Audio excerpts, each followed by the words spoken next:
so. And for the ones that don't know me, I'm Nathalie. Thank you, Carla.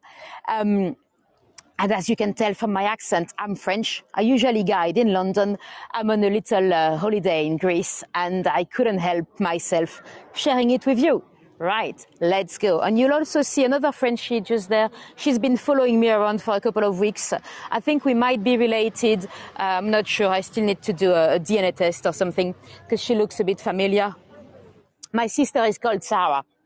Sarah. Right, let's go. So we are on the east side of Crete.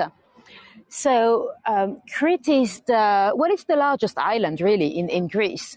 Greece has, well, there's different ways to count, but they have hundreds of islands. And Crete is the largest one. We are in the most southern part of Europe, really. And this little town here, well, little, it's not even that little. There's about 20,000 inhabitants here in Agios Nikolaos. It basically, let me get off of their terrace to go around. It basically means Saint Nicholas. So Saint Nicholas, you probably know him. That's the saint that inspired Santa Claus. So it's called Agios Nikolaos after the church. There was a church called Saint Nicholas. And hi, Sarah K. Are you my Sarah K talking in the chat? Oh, right. Because there's two Sarah K, and I never know which is which. So yes, this side of Crete is actually my favorite. The east part. We arrived 2 days ago now. We arrived in Heraklion, and we rented a car. So no scooters this time. We're a bit safer in a car. The island is really large anyway, so you need a car. It's harder with a moped. Let me go down this way. I'm going to try to make it quick because we are in the middle of a restaurant. A lovely restaurant, by the way, according to reviews. But we're not going to eat here because we want snails. Apparently, there's a lot of snails in Cretan cuisine, and we've not had an opportunity to try them yet. So, that's a beautiful postcard. Let me get you the flowers. So yeah, we went straight to Chania, which is probably one of the most popular touristic destination in Crete. It's beautiful. It's very old. They have an old town and an old Jewish quarter. Well, there's a Jewish quarter, but sadly, there's hardly any Jewish community left because you might know. Crete was invaded by the Nazis through World War II. They were fighting originally at the beginning of World War II. They were fighting really well, the Greeks. You might remember Churchill stated, "We won't say Greeks fight like heroes. We'll say heroes fight like Greeks." But eventually, Greece ended up being invaded by the Nazis, and unfortunately, there were about 300 Jewish people on the island, and they were all deported. They were all taken on a boat to be taken to Auschwitz. And dramatically, well, some might even say mercilessly, they were torpedoed by the British Army, and none of them survived. So there's a Jewish quarter in Chania, but there's hardly any Jewish. Why am I talking about Chania? Oh yeah, so yes, that's where we were first. It's absolutely beautiful. I even considered running a tour there, but to be fair, we were in the worst mood because we have booked. I'm quite proud to say the worst hostel in the world. And trust me, I have stayed in some really horrible hostels and hotels around the globe, because usually I don't really trust reviews, because I read somewhere that 75% of reviews on the internet are fake or biased or semi-fake. But yeah, we did not. On Booking, the hostel was 5 stars out of 10. So we were like, okay, that's bad. But part of me was like, yeah, right. How bad can it be? We knew it was going to be a dorm. We knew it was going to be a small dorm because of the reviews. But it was horrible. We got there.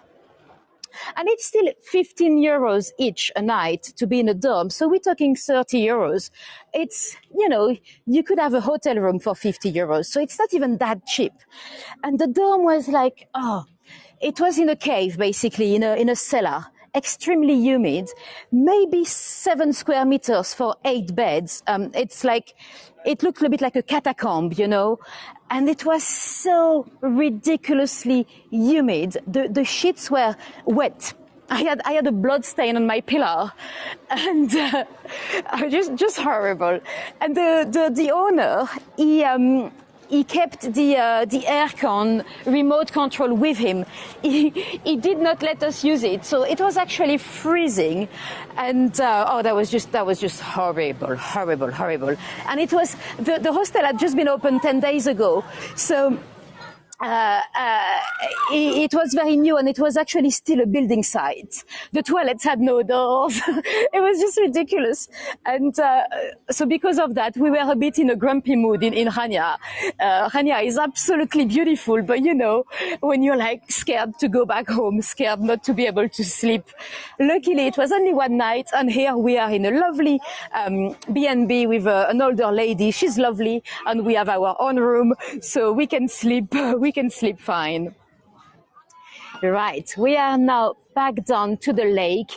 So this is actually a lake. It is connected to a little ducky here. It is connected to the sea. Yeah, give them a bad review. You know what, Cheryl? I should give them a terrible review to help future travelers. But because I'm a guide myself, I get reviewed. I'm scared of karma. Actually, we didn't check the reviews on Google. On Google Review, the hostel is 1-star average. There's only 1 star. There's never been any reviews better than 1 star. So I think people can tell. But stupidly, we did not check the Google reviews. Anyway, let me tell you a bit more about the beautiful lake. So the lake itself, that's very, very deep. It's now connected to the sea. It is called Volismeri Lake. It's actually, there's an urban myth that the lake is bottomless. It's probably all rubbish, but it is very, very deep. Some even say that the lake is bottomless and there's underground water tunnels going all the way to Santorini, to a volcano there. It's probably all rubbish. It is even said that the goddess Athena and Artemis, they used to swim here in those this freshwater lake. So I said it's called Volismeri, but at some point in the 1860s, they called it Vromolimni Lake, which apparently in Greek means smelly lake, stinky lake. What happened is they used to be underwater sources under the water level. So dirty lake. Okay, thank you, Mary. So it's it used to you used to have water coming, so it was not stagnating. And what happened is in the, I think it was 1856, there was an earthquake here in Crete. And they believe that some rock failed under the bottom of on the bottom of the lake, and it blocked the water sources. And the lake started smelling in the 1860s. It was just too bad. So that's how they called it the dirty lake or the smelly lake. And eventually, so we are still at the time of the Ottoman. The Ottoman Empire left Crete in 1898. So in the 1860s, we were still with the Ottoman. So the Turks, you know, in modern days, they tried to connect it to the sea to have the water not stagnating, but that failed. And eventually the French army had to do it again. You might wonder why. What was the French army doing here? So basically, the major forces in Europe, they kind of helped Crete becoming independent, and the rest of Greece, of course, from the Ottoman. And eventually, then they kind of had a military presence in Crete after the independence, and before that, Crete really joined officially Greece. So there were actually Italian army here. They were in Hania. You had Russian army. They were more towards Retnimon. You had the Brits. The British army was in Heraklion, and the French were around here in the La City area, which is the best area. Unsurprisingly, typical, the French take the best. Well, it was just the army. It wasn't like a colony or anything. It was a protector. The army was protecting the area just in case. So it is the French that basically dug this little. It's like a mini canal here, linking to the sea, to the Cretan Sea. I forgot the Germans. Yes, the Germans. Well, they were here as well as the Austrian-Hungarian. They were all helping. But the Germans, they did not have a particular spot where they gathered here. Well, they did later on through World War II, but that's a different story. Yeah. And so we're going to cross over now to go into the harbor, but let's give you a last view of the lake. So the lake itself, we know now that it's not bottomless. It's 40, I think it's 48 meters, 160 feet. Although there's not been that much, that many people going down. Even some of you might remember Jean-Yves Cousteau, the French oceanographer, the guy with the red beanie. Even he did not want to go and film the bottom because he said it was too dangerous. But we believe now it's about 48 meters, but the bottom is very, very muddy. And apparently at the bottom, you've got German tanks. What happened is the Nazis were here, and when they lost the war, when they realized they were going to have to go, Jacques Costa, I didn't even know. I was wondering if he was actually well known internationally, because my sister doesn't know him, but I think she's just too young. I think he died when I was a kid myself. Let me cross over actually to give you a good view of the harbor. So yeah, we've got German tanks in the lake. We know that for sure because they were eyewitnesses. What happened is the Nazis, before to leave the island, everything that they couldn't bring back, they literally just dumped it in the lake. So, but they're so far deep in the mud that we don't know where they are. And there's also a truck in, I think it was 1975. There was a truck that had a problem with his handbrake, and the truck literally fell down the lake, the full truck. Again, they've never been able to locate it. It is so deep and so muddy at the bottom, but they know for sure it is there because there were many eyewitnesses. So that's the little marina. It's really cute. Yeah, I think they can receive. I read 260 vessels, so it looks tiny, but you can actually fit quite a lot of boats here. And we are heading towards a couple of statues at the end of the harbor, and those statues are connected to the Greek mythology. So again, I might talk about bestiality, might talk about murder. Are there any fish? Oh, I'm assuming so, yes. Well, to be fair, here, it's not the cleanest spot, Look, we've seen some beautiful transparent waters on the beaches here, but here in the harbor, it's probably not the cleanest for fish. But yeah, there's many in the lake as well. Oh, thank you, Roberta, for your tip. Right, let's go back to the Greek mythology. First, I know I already told you the story of the Minotaur in Naxos, but I did not tell you the full story, mainly because I thought it might be a bit too much, and also because the beginning of the story happened here in Crete. So let me tell you the beginning of the story. What happened with the Minotaur is that the king, well, the mythological king of Crete, his name was Minos, and he had a wife.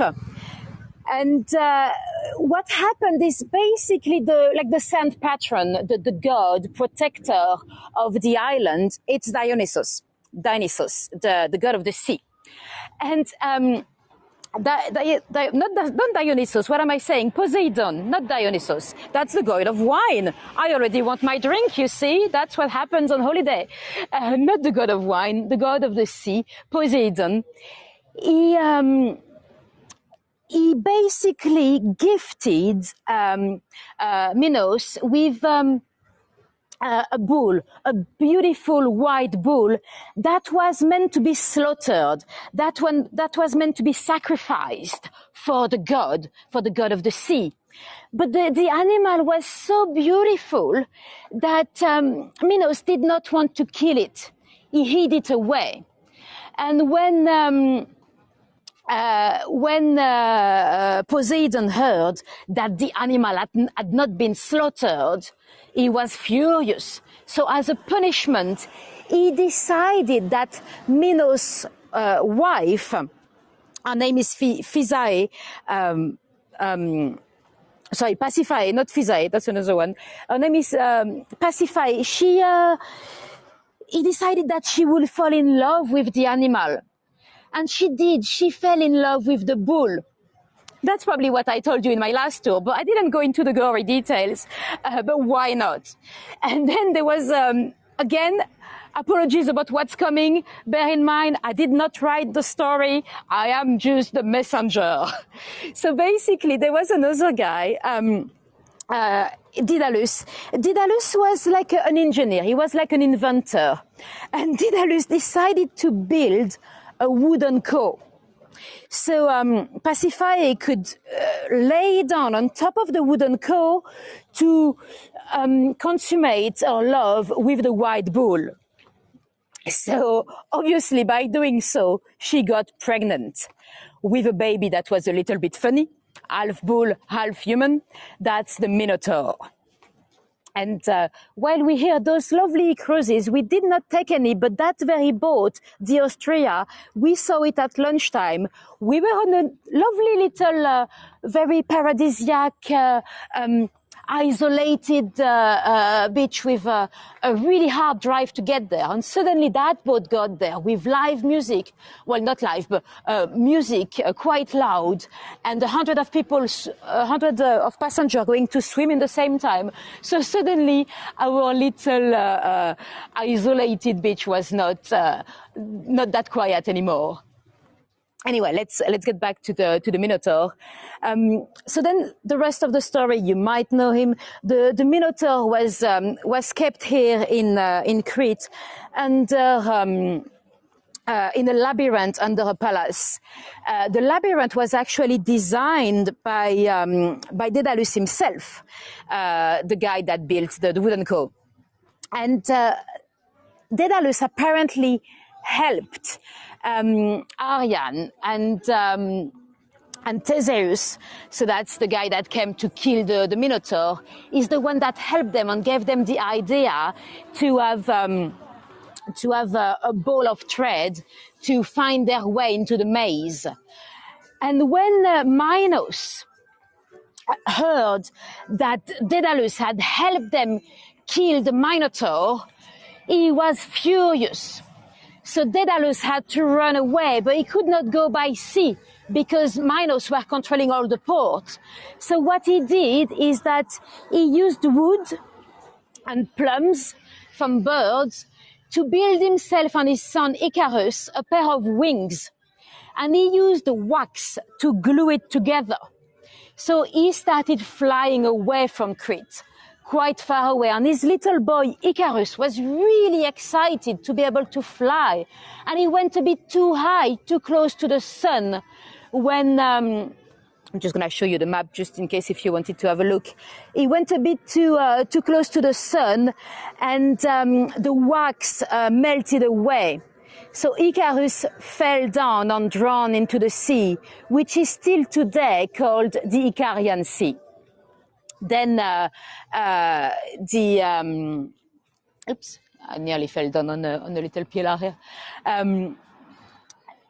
Then Daedalus kept going. He went all the way to Sicily, but then he was killed by somebody else before Minos could even get to him. I say Minos, I don't know, I'm probably meant to say Minos, I'm not sure, but you know who I mean. Anyway, we've got two little statues down there. We're going to have to cross a car park, which is not the prettiest, but I want to show you the statues. One of them, it's a statue of, again, a lovely white bull. I don't know what it is about the Greek mythology, but they seem to be convinced that ladies are desperately attracted to beautiful white bulls. So the next one, it's the story of Europa. So Europa, again, I might have mentioned her in my tour of Paros, but very quickly, let me give you more details. She was the daughter of a king, a mythological king, that would be today the equivalent of Lebanon. And she was said to be really beautiful, really, really stunning. And one night, she had a dream. She had a dream that two ladies were fighting. One lady looked very Western and one looked very Eastern, like Middle Eastern. So very different looks. And the Western one, she won the fight. And she told Europe that there was a prophecy, she was going to be taken away to a foreign land. And Europe woke up and she was a bit worried. And she was so pretty. She was so beautiful. You might know Zeus. Zeus was married and everything, but Zeus was always very not able to control his lust, let's say. He had many mistresses and many children with different goddesses and semi-gods and all that. So Zeus had a massive crush on Europe. And one day he decided to transform himself into a beautiful white bull to go and see Europe. So Europe, or Europa, it doesn't matter. Europe went to the beach, and with her friends, and she spotted this beautiful, quiet white bull, and apparently the bull was smelling very good. And the bull was so quiet and lovely. She wanted to go for a ride. So did her friends. And Europa was like, me first, me first. So she went on a little ride on the beautiful white bull. He took her for a little walk on the beach. And then her friends were like, me next, Europa, get off, my turn. And suddenly, out of nowhere, the white bull ran away into the seas. It was like surfing the sea all the way to Crete. He dropped Europa on the beach, and he told her, well, he didn't say anything. It's actually Aphrodite, the goddess of love. She appeared to Europa, and she told her that Zeus was in love with her, and he was going to make her his consort. Yes, this is the bull, Joniel. So that's basically Zeus with Europa on his back, sorry. And Europa had no choice anyway. She was in a faraway land. She was all the way here in Crete. So she became Zeus's lover, and she fathered 3 children. One of them is Minos. the mythological king of Crete. So, and of course, this faraway land, far away from Lebanon, now bears her name, Europe. You see a little reminder of that, and 2-point coins as well. Not 2 points, 2 euros in Greek. The euro coins or notes, they are of course in all over the countries in the EU that are participating, but each different countries, they have their own different coins or bills, and that's the 2 euros here in Greece. And you can of course see Europa on Zeus's back.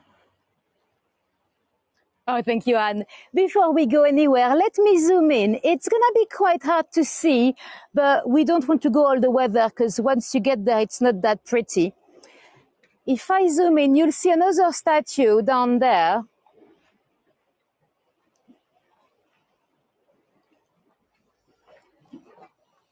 Can you see? That's actually in the shape of a horn. So it looks almost like a flame, but it is a horn. It's known as the horn of Amalthea, or Amalthea, I'm not sure how to pronounce it. Let me see what Chantal said. According to the law, the city had the choice. Oh, cool, yeah. So yeah, the Amalthea, well, she's actually a goat. What happened is that we probably talked about Zeus the other day in Naxos, which is known as Zeus's island. I probably did not tell you that he was actually born in Crete. What happened with Zeus very quickly, his dad was convinced that there was a prophecy that one of his sons was going to betray him and steal his throne. His dad was Cronus. He was married to Rhea. So basically, to make sure none of his children was going to take the power away from him, Cronus, he decided to eat his children. So he ate every single one of them. Zeus was the last one. So Rhea decided to take Zeus away. She basically made her husband swallow a few rocks hidden in a cloth. And Cronus ate the rocks. He was satisfied that he had eaten his son. And Zeus was actually taken here to Mount Ida, or Mount Ida, I'm not sure, where he was hidden. And obviously, he needed to be fed. And apparently, there was a little goat that was coming every day to feed Zeus as a toddler. And that's Amalthea. And apparently, one day, Zeus was playing with the goat when he accidentally broke one of her horn. So that's why we have a statue here of the horn of Amalthea. It has now become a symbol of abundance, a symbol of being able to feed yourself and have crops and good fortune. So that's why the horn is there. Talking about abundance, to tell you a bit more about the food on the island, there's a lot of olives, a lot of olive trees.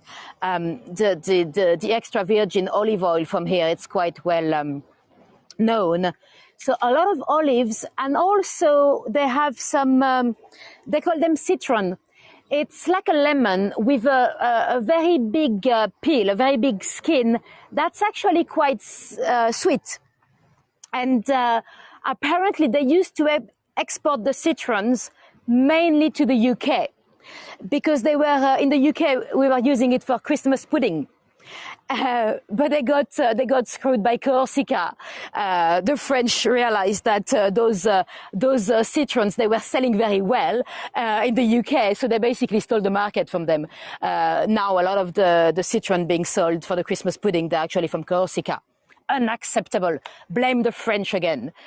And in terms of food as well, you have apparently there's a lot of snails.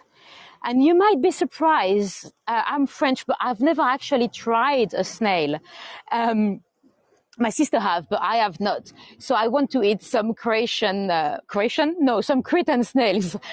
So that's what we're going to be looking for tonight.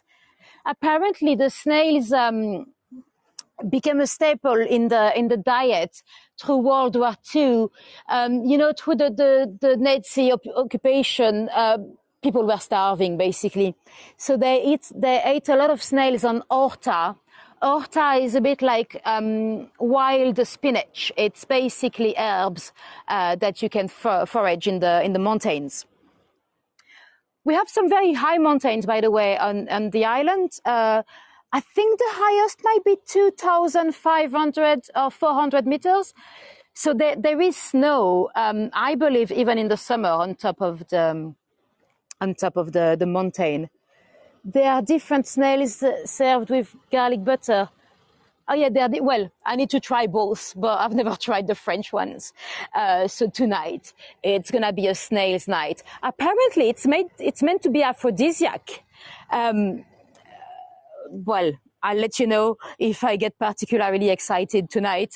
I mean, I'm not even sure we'll find any, but I'll let you know how that goes. And anyway, that's gonna be the end of the tour. Let me know if you have any questions.